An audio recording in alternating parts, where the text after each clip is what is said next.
Help. Are you okay? The rancher took her in without questions, until she whispered the one name he never expected to hear. January 1887. A winter storm tore across the frontier highlands, rain slashing sideways like thrown gravel, thunder cracking open the blackened sky. Wind lashed the pines that ringed a solitary ranch house perched on the lonely plateau, making the old timbers groan as if the land itself were warning travelers away. Inside the log house, Colt Remington sat alone beside a hearth gone cold. No fire burned there anymore. It had been years since he allowed one to last through the night. The faint glow of dying embers reflected off his weathered face, hard lines etched deep by war and grief. He had once been a cavalry officer, respected and decorated, a man who believed in orders and brotherhood. That man had vanished the night his younger brother, Asher Remington, was killed in a failed ambush. Colt was certain had not been chance. Since then, Colt had withdrawn from the world. He trusted no one. He kept his doors closed, his lanterns dark, and his memories buried where they could not bleed him dry. The knock came suddenly. 3 raps against the door. Light, but desperate. Colt's body went still.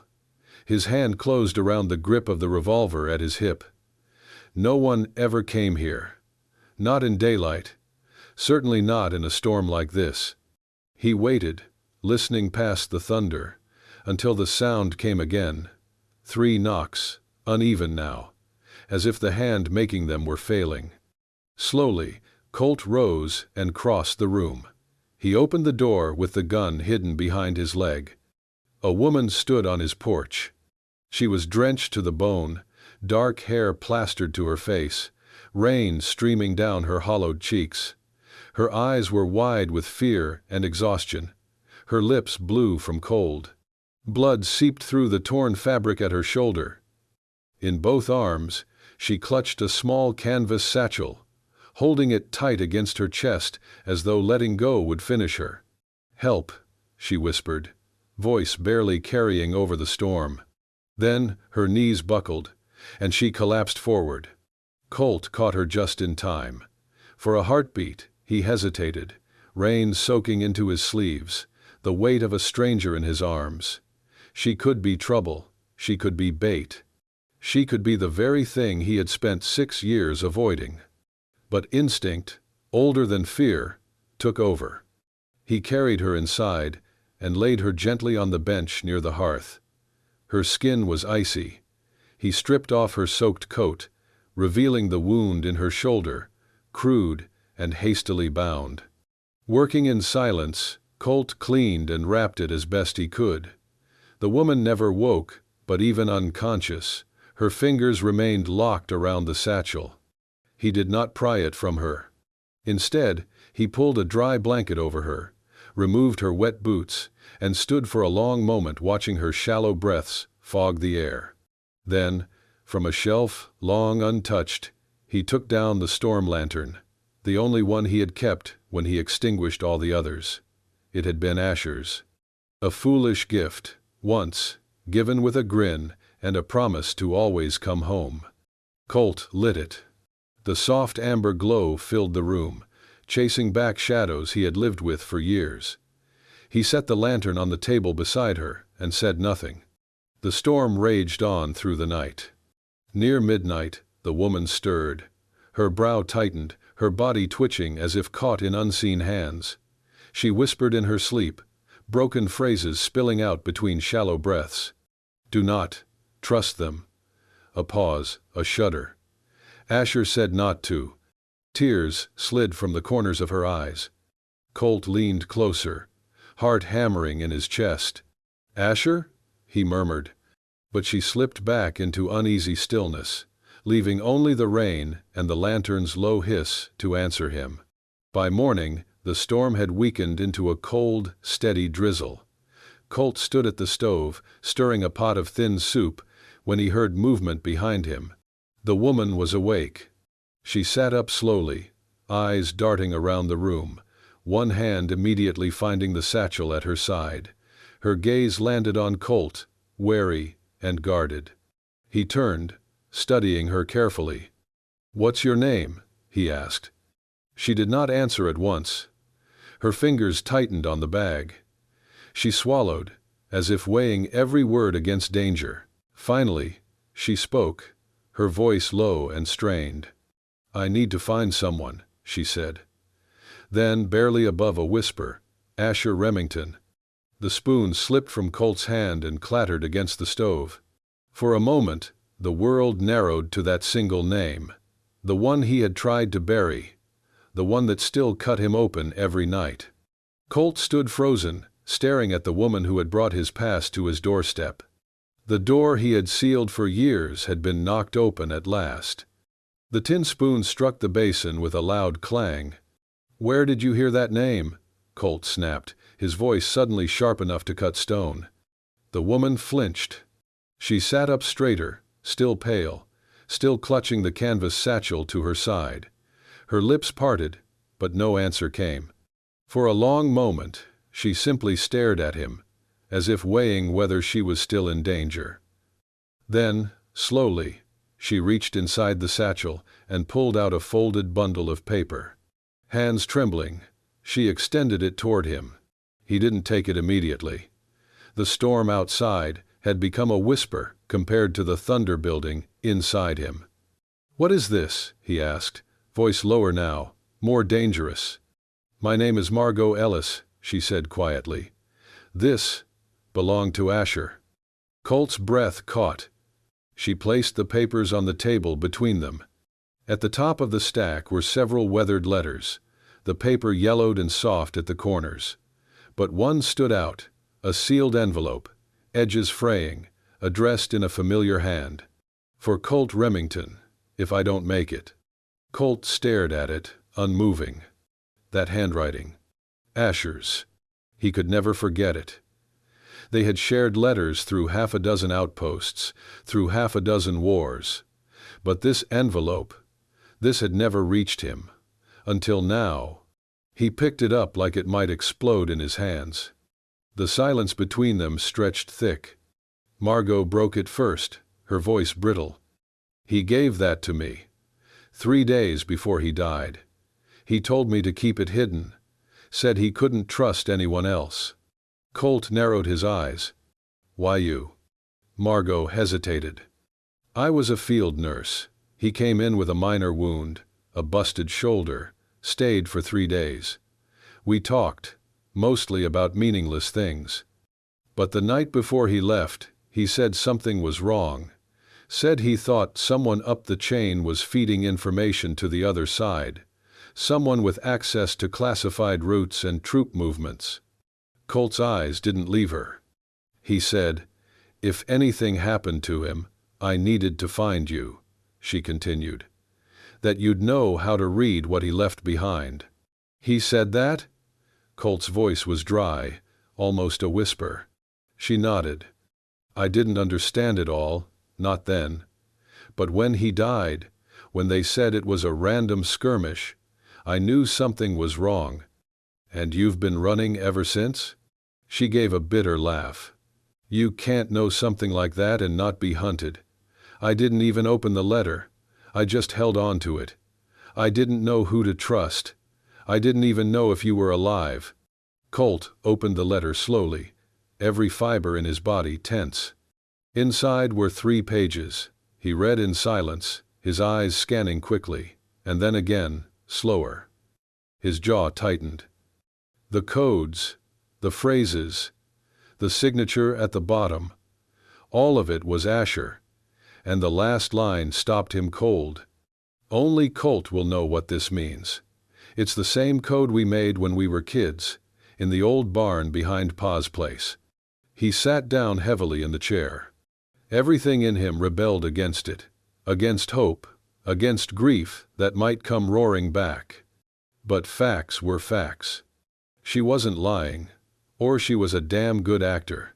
And this was something too deep, too personal, too impossible to fake.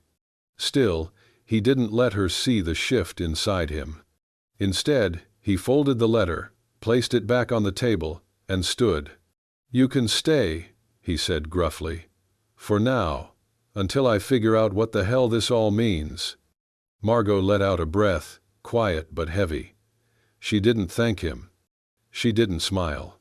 She just nodded, as though she knew this was the best she could ask for, and maybe all she needed. Outside, the storm had finally passed. But inside the house, another one had just begun. Colt let her stay. Not because he trusted her, not because of the name she whispered, but because something in her eyes the night she collapsed, something unspoken, had lodged in his chest and refused to leave. Still, their silence weighed heavier than the snow on the porch roof. He laid down rules like lines in the sand. Don't touch the rifle. Don't go upstairs. Stay out of the barn after dark. The words were sharp, cold, not shouted, just final, as if he'd spoken them 1,000 times to no one but himself.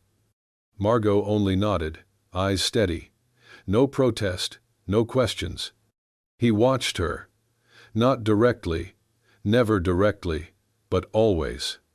Every night, after the house grew quiet and Margot had retreated to the small bed by the kitchen hearth, Colt unlatched the old wooden trunk he kept beneath the stairs. Inside were fragments of another life, dusty files, military dispatches, letters from a brother long buried. He scanned Asher's old handwriting, compared it to the letter Margot had brought. Matched phrases, cross-checked names. Every word she said, he tested against memory. Each time something aligned, his jaw clenched, not from relief, but fear. Fear that believing might break him worse than the betrayal ever had. Margot never asked to leave. She swept the floors, mended his coat with a thread kit she'd kept in her satchel, fed the fire, cooked quiet, steady meals. She kept to herself, guarding that canvas bag like it was her last breath. And every evening, she fed the horses, without ever being told. One morning, the crunch of her boots on frozen earth caught his ear. He watched from the barn door as she hoisted a bucket of water from the well, her left arm trembling from the strain. She staggered halfway to the trough before her injured shoulder gave way. She fell to her knees. The water spilled across the frost-bitten dirt. Colt stepped out of the shadows. Without a word, he hauled her to her feet, took the bucket, refilled it, and carried it to the trough himself. The horses drank as he stood silent, eyes on the steam rising from the water. Then he turned back to her, voice gruff. "Next time, ask. You're no use dead, Miss Ellis." She opened her mouth, maybe to thank him, maybe to argue, but he was already walking away. That night, Margot lay in bed, her shoulder aching. She did not expect anything. But when she woke at dawn, there was a small pouch on the table beside her pillow. Inside were dried herbs, the kind soldiers used to fight infection. Next to it, a scrap of paper, hastily written. "Boil and apply to your shoulder, twice a day. See." She stared at the note, fingers curling around its edges. No smile crossed her lips. But something in her expression shifted, softened. A silent breath of something she hadn't felt in weeks. Safety, maybe, or the beginning of it. She didn't speak of it. The next night, a bitter wind swept through the valley. Colt was still outside, cleaning his rifle beneath a lantern. Margot placed a mug of hot tea on the step outside his door, then went to bed. No note? No comment? The next morning, the mug was empty, cleaned, returned to where it had been. They never mentioned it. Then came Emma. A freckled child from a ranch a mile off. 8 years old, curious as a squirrel. She adored Margot from the first moment, and began visiting weekly, brightening the quiet house with laughter and endless questions. She named Margot Miss Star Lady, after the stories she told, about stars being the eyes of those watching over us from beyond. Colt would glance through the window and see Emma wrapped around Margot's legs, giggling. See Margot smile, eyes crinkling like someone remembering how. One evening, Colt stood with her in the stable, brushing down his mare. He didn't mean to speak. But the question left him before he could stop it. "Why'd you run?" Margot didn't turn. She watched the mare's nose dip into the hay and said, quietly, "Because someone died for what I know, and I wasn't ready to die yet." No tears, no trembling, just fact, laid bare in the cool breath of night. Colt didn't move. He looked at her, this stranger with shadows in her voice and stars in her stories, and for the first time, he realized he didn't want her to leave. He didn't trust her. Not yet. But the walls inside him had begun to shift, the smallest crack forming, just wide enough for one truth to slip in. She wasn't just passing through. She was meant to be here. And something had brought her for a reason. The snow had barely begun to melt in the town of Cinder Creek when the stranger arrived. He rode in on a chestnut gelding, clean boots and sharper eyes, asking quiet questions in quieter places.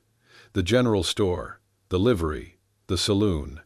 His voice was calm, too calm, and every word seemed to weigh twice what it should. Woman. Late 20s. Brown hair. Wounded shoulder. "You seen her?" The barkeep didn't answer. Neither did the stable boy. But eyes watched him, and word traveled faster than the spring thaw. Margot heard it from Emma's father. She was in the barn, brushing the same mare Colt had taught her to saddle, when he came riding fast down the hill, face pale.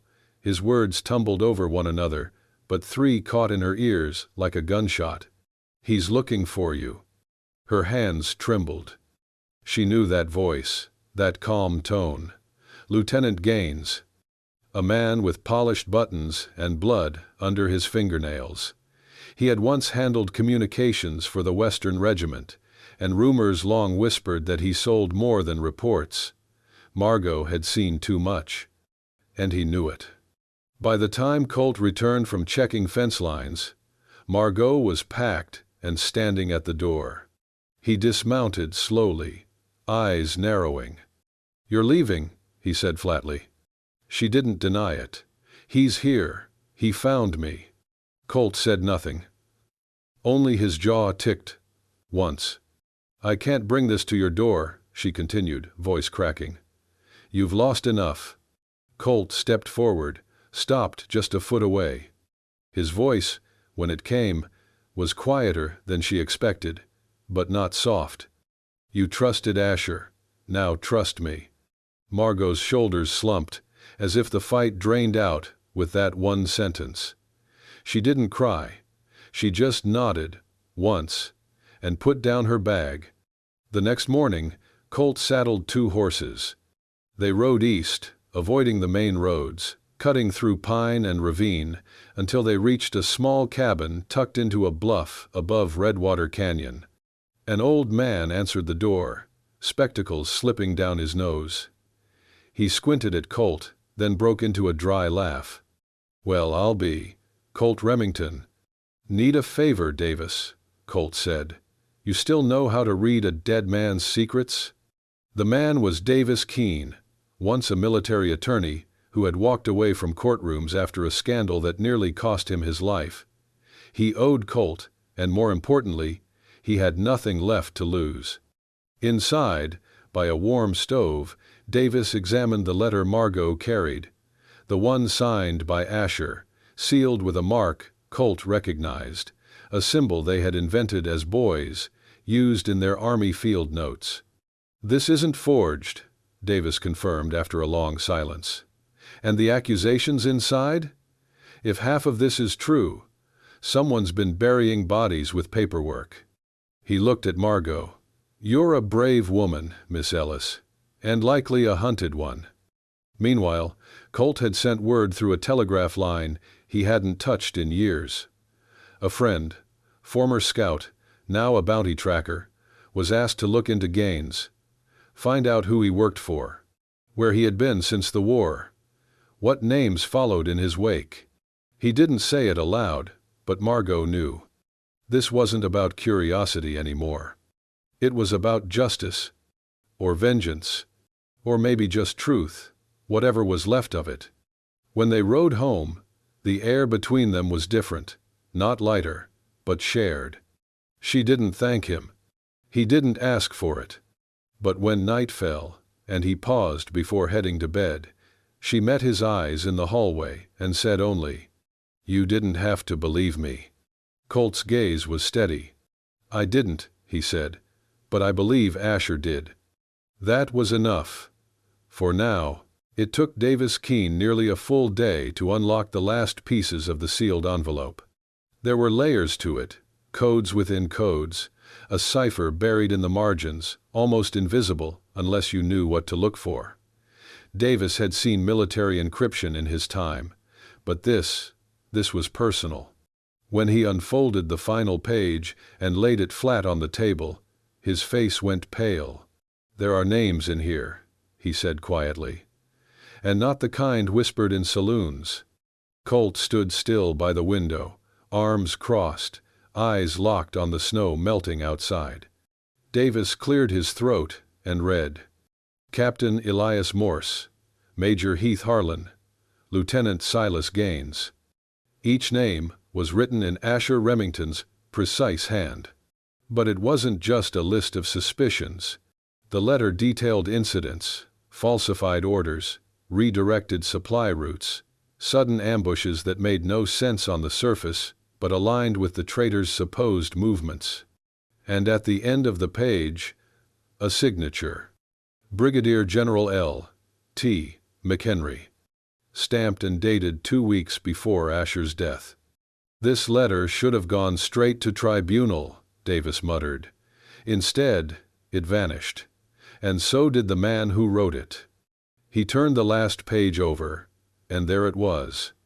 A cipher key. 6 digits, and a symbol that meant nothing to most. But Colt stepped forward slowly, hands shaking. He reached into his coat pocket, pulled out an old, worn field book with frayed corners. Inside was a page from long ago, scribbled by 2 brothers during the war. Colt traced the symbol. It matched. "It's mine," he whispered. "Asher used our childhood cipher. I taught it to him when he couldn't even read yet." His voice cracked.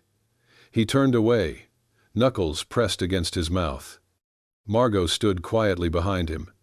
Then, without hesitation, she walked over and placed a hand over his. Colt didn't move. But he didn't pull away either.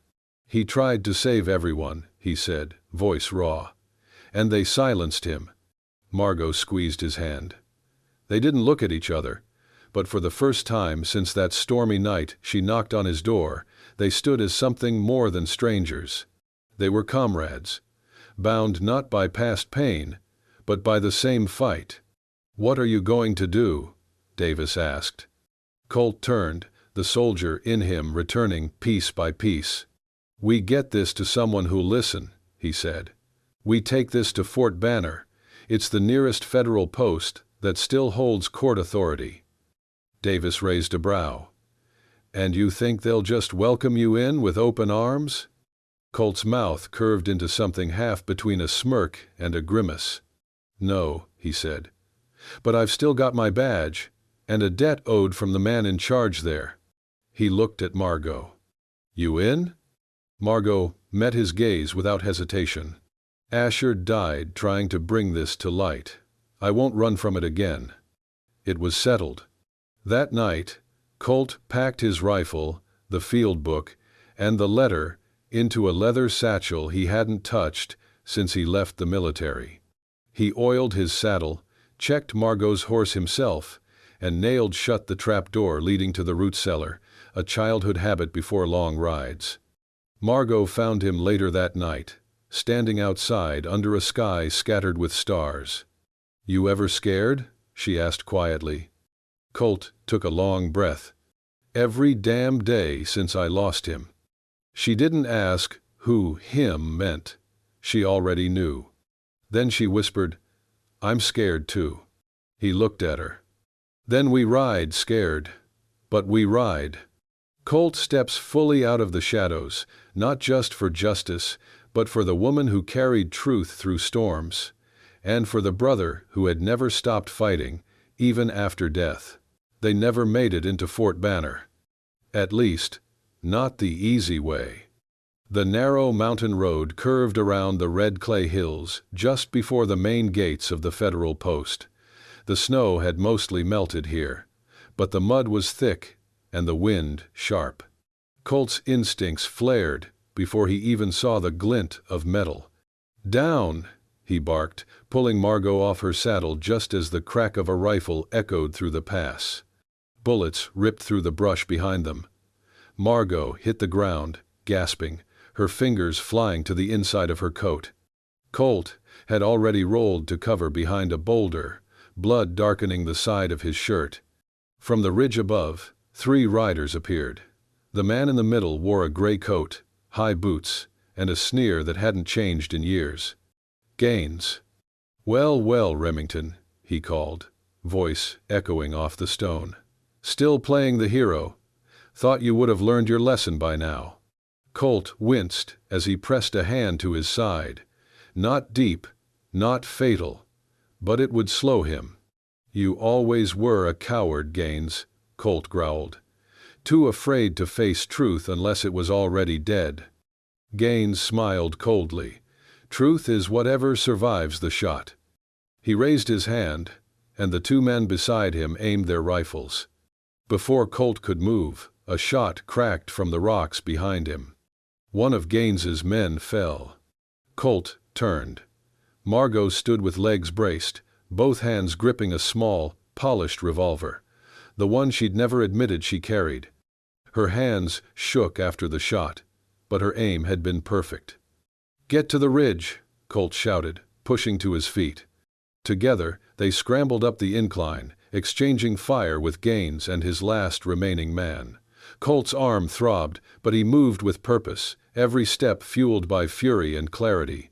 When they reached the top, the gunfire ceased. Gaines was cornered, bleeding from his shoulder, panting. "You don't understand what this will bring," he spat, eyes wild. "That letter, it'll bring down more than just me." Colt approached, rifle lowered but ready. His voice was steady. "Then let it." A whistle sounded from the road below. A federal patrol, led by Davis Keene, riding hard with 4 armed men. Colt didn't look back. He handed Davis the satchel. "It's all in there. Letters, codes, signatures, everything you need." Davis nodded, his eyes scanning Gaines. "Let's see how brave you are in a courtroom." Within an hour, Gaines was shackled and loaded onto a wagon bound for military trial. The storm was over. Colt sat on the tailgate of the wagon, his shirt stained, his breathing heavy. Margot approached, wrapping his coat tighter around his shoulders. "You should lie down," she said softly. "I will," he replied. "Just needed to watch the sun set from here." Below them, the valley was bathed in gold and red. Smoke rose peacefully from chimneys in the distance. He looked at her then, really looked. "You saved me back there." She half smiled. "We saved each other." He nodded slowly. "Asher, he chose right. He trusted you." Margot reached into her coat and pulled out the last piece of folded paper. Not a letter this time, but a drawing. A sketch of 2 brothers, smiling, one older, one younger, in uniforms. "He talked about you more than you know," she whispered, "even when it hurt." Colt took the drawing gently, eyes burning. Then he leaned his head back and whispered into the wind, "We did it, Ash. Justice is served. The traitor is unmasked." Colt and Margot, once strangers, now stand side by side, survivors of storms past and present. The truth has a name. And so does healing. Spring in the high plains came slow, but certain. Snow melted into dark earth, Wildflowers clawed through the thawing soil. Birds returned to the pines, and so did the laughter of children. Margot stood on the porch of the old barn, now repurposed with long tables, chalk slates, and shelves of well-worn books. Her voice rang clear as she pointed to letters on the board. "All right, little wranglers. C is for courage. T is for trust." Outside, horses snorted softly. Inside, 8 children repeated after her, some barefoot, some wide-eyed, all safe. A few yards away, Colt leaned on a post, watching. The ranch had changed too. Once quiet and brooding, it now welcomed travelers, old soldiers, ranch hands between jobs, wayfarers with tired feet. Colt gave them food, a roof, and, if needed, a place to rest their hearts. Just like Asher would have done. Later that evening, the fire crackled low. Margot leaned beside Colt on the steps of the porch. The stars blinked above, and the night was warm enough to sit without coats. They had not spoken much that day, not because there was nothing to say, but because some silences were full. Colt handed her a mug of tea. She took it, then said quietly, "He brought me to you, you know." He turned his head. Margot continued, eyes on the sky. "Asher, I thought I was running from something, but really, I was running toward you." Colt didn't answer right away. Then he reached behind him and pulled out a small wooden frame. Inside it, the letter from Asher, creased, stained, but now preserved behind glass. "I couldn't bury him," Colt said. "Not really. But this helps." He stood, walked inside, and hung the frame on the wall near the window, where dawn light would hit it each morning. When he turned back, Margot was watching him, tears bright in her eyes. "I never thought I'd stay anywhere again," she whispered. "And I never thought I'd let anyone in," Colt replied. He crossed the floor to her. "But here we are." He touched her face gently, his hand rough and warm. "I used to think love was something you had once and lost forever." Her breath caught. "And now?" she asked. "Now I know it can knock twice." He kissed her then, slow, certain, like opening a long locked door. Mornings on the ranch began the same way after that. At sunrise, before the first rooster crowed, Margot would knock softly on the kitchen door. "Breakfast's ready, Colonel." Colt would grin from the bed, tug on his boots, and call back, "Never liked that title, but for you, I'll wear it." The old lantern still hung above the porch. It was never blown out, not because the night was dark, but because light had become their habit. One knock had once saved a life. Now, it began every day of the life they built together. If that story stirred something in you, if you felt the rain on that roof, or heard the quiet knock that changed everything, then you're already part of Wild West love stories. Out here, we believe the frontier wasn't just built by grit and guns, but by second chances, by quiet bravery, and by love that shows up when you least expect it. So if you want more tales of broken hearts mending, of old wounds healing, of lanterns lit in the darkest nights, hit that hype button, subscribe to the channel, and saddle up with us for the next story. Until then, keep the light on. Someone just might be knocking.